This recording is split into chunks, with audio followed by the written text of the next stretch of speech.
So if you're the kind of person who watches this channel, then you're no doubt aware of the impending release of the Genesis BBC collection. I saw the headlines a few months ago saying that Nick Davis had mentioned it in an interview, that it was going to be 5 discs, that it was going to have some live material from throughout their career, and I thought, well, that could be pretty cool. And of course, I'm subscribed to the Burning Shed newsletter, and, I use that as one way to keep abreast of relevant releases in the world of prog and prog-adjacent music.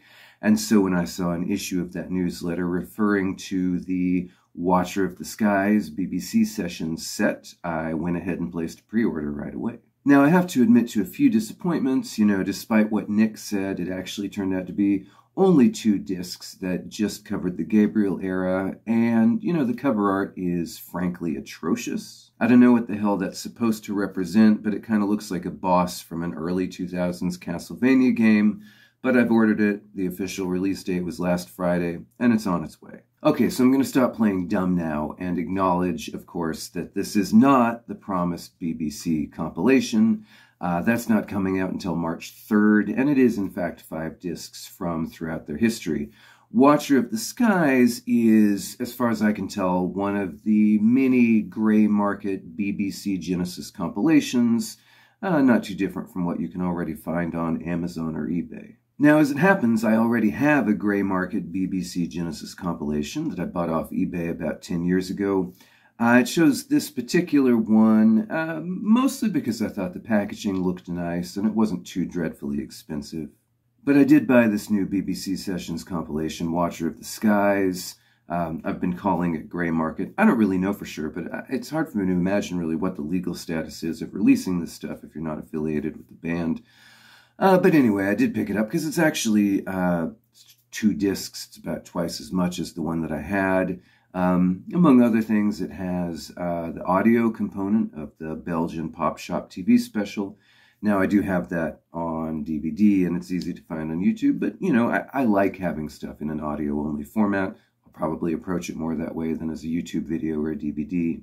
So this Watcher of the Skies compilation, based on the timing, you really have to assume that it's being put out to capitalize on the interest around the idea of a Genesis BBC set, sort of like, The Asylum putting out Snakes on a Train a couple months before the scheduled release date for Snakes on a Plane, right? I haven't been able to dig up any kind of info about this release outside of what's on the Burning Shed store.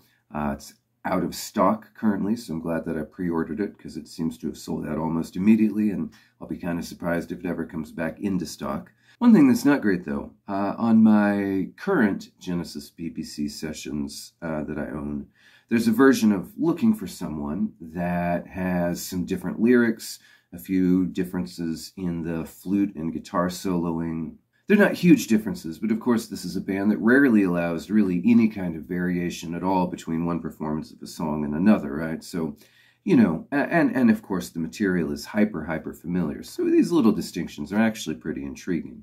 There's also a version of Stagnation that has a totally different coda. And those 2 recordings, the early, not quite sorted out versions of Looking for Someone and Stagnation, those are actually probably, I would say, my favorite Genesis BBC sessions, right? Because it's just so interesting to hear those pieces still in development.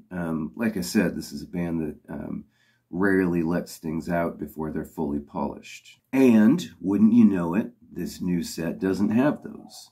Also, assuming that the dates are correct listed on the back, my set has a 1971 version of Musical Box, which repeats a section that normally would only be played once and has some variation in one of the guitar solos. Again, it's not a huge distinction from the commonly known structure of the song, but again, all those little variations are pretty intriguing for a band like this. And once again, that version of Musical Box, even though there is a version of Musical Box on this Watcher of the Skies compilation, it's not this interesting one with the slight structural distinctions. So, I was thinking I could take my old BBC collection, put it up on eBay, make a few bucks, avoid the curse of shelf bloat, but it looks like I can't do that. Now, to be totally clear, I recognize that the title of the set does have 1972 in it, right? So I shouldn't be surprised that sessions from 70 or 71 aren't present. But, I mean, there's enough space on the discs that you could have put them on there and just called it Watcher of the Skies 1970 to 1972. Now that brings us to the official BBC box, which I have similar gripes with, right? You know, this Watcher of the Skies thing, it sets a bit of a standard in terms of content. It does give you some sense of what they had available to choose from. And you can see here that we have a relatively small selection compared to the scale of what they had to choose. We do have the stagnation with the different coda, so that's great, right? But then we don't have the slightly different versions of Musical Box or Looking for Someone. And, you know, I don't think there's anybody in the whole world who would want to buy a set that had a slightly different version of Stagnation, who would not also be just as interested in a slightly different version of Musical Box or Looking for Someone. I recognize that this is a band that's never necessarily gone for warts and all comprehensiveness in its archival release. They're kind of known for that. They pick and choose. They curate maybe beyond the point that most people would want curation to happen. So it's not really surprising, but, you know, it's still an irritation, particularly when the bootleggers aren't doing a comprehensive version either. And the thing is, you know, I'll be surprised if the Watcher of the Sky set sounds any different from any of the other copies of this stuff floating around, right? But I would imagine that the official set probably will, right? It'll probably sound better than the versions of this that we've heard before. It'll sound better than what we're used to. It's reasonable to assume that they might have access to earlier generation copies. If nothing else, they'll be feeding it through better processing. They'll have the equipment to clean it up as well as it can be cleaned up. So it's annoying that I'm going to have a nice sounding version of the alternate Stagnation, but still the crappy sounding bootleg versions of the alternate Looking for Someone in Musical Box. Obviously, there are people in the world who have bigger problems than this, right? But you know, if you just want to think about strange decisions in the realm of archival music packaging, here's an example for you. A few other notes on the first disc of the official set, though. I see that they've included Shepherd, Pasadena, and Let Us Now Make Love. You know, that's a bit annoying because those tracks were also on the first Archives box, and they were on the 2008 box. And I doubt that this version of those songs is going to sound particularly much better than the 2008 release, right? So you really have some collection redundancy there. I don't particularly love that I'm now going to have 3 essentially identical copies of the same song hanging around in my collection. That being said, though, I do get why those songs are there, right? They're interesting songs. They were never recorded anywhere else. They are a really fascinating link between the first album and the Trespass sound. And both those earlier sets are out of print, right? So somebody who doesn't happen to have both those sets, you know, if they want to get these 3 songs, this gives them an affordable way to do that where they don't have to screw around with trying to find either of those sets on the secondary market. And I'd imagine probably most of the people who will buy this set probably have either the first Archives or the 2008 box, but, you know, maybe I'm wrong about that. And anyway, I mean, I do think that the rationale is clear for having those songs there. I'm not resentful about that, even though they are taking up space that could be occupied by something more interesting to me. Now, the other material in this set, you know, it could be neat. I suppose I should reserve full judgment until I've heard it, but, you know, as long as I'm ranting on the internet, I'm not really sure why they only have 5 songs from 78.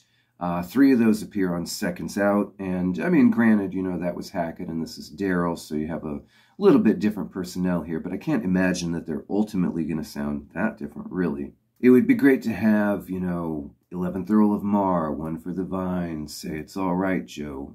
2 of those 3 songs, if I remember right, we've never had a live version on any live album or any previous compilation. And once again, they're not here.